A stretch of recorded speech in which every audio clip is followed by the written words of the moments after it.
Hey, hello, your second trial with Wolf Quarter, a few minutes riffing on IT and IT security. Today looking at insider threat and monitoring. The insider threat, the enemy among us. The guy which you just didn't see it coming.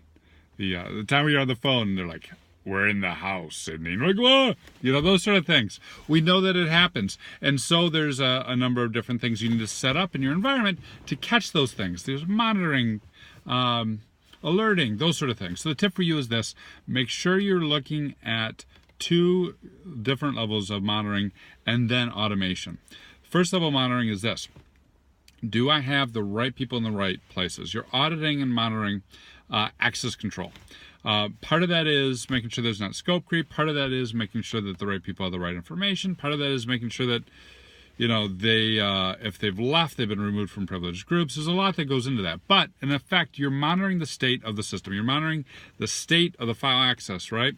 Or the state of the report access, or the state of the management system that holds your CAD data, whatever it may be. You're monitoring that, making sure that only the right people can get to it.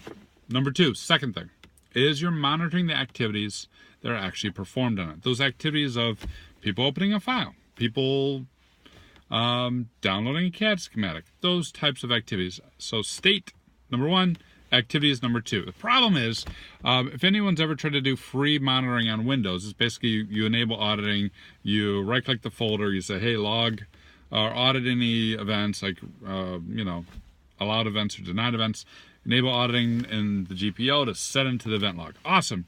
Cheap, immediate, out-of-the-box file of auditing. And then you try and open up a Word document and it has 20 audits. You're multiply that by the 10,000 employees you're probably worried about, right?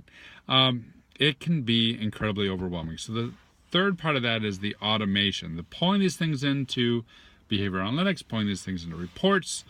These can be commercial tools. Obviously, there's an entire commercial space about it.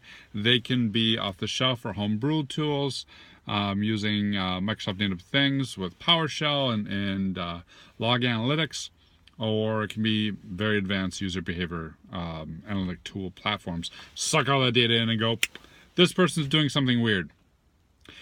And then you got to figure out how you're going to use that. Does it, are you monitoring everyone? Are you Big Brother? No one likes that. There's never a culture that's like, my people would love it if they felt like you're watching their every move.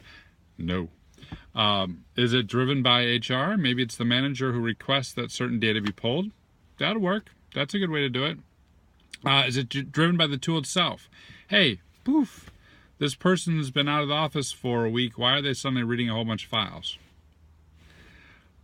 This person normally works 8 to 5. Why is their files being downloaded at 2 in the morning, right? Maybe there's tool-driven analytics that cause that alerting. So you need to figure out what causes those alerts and what causes the security team to then dig into them.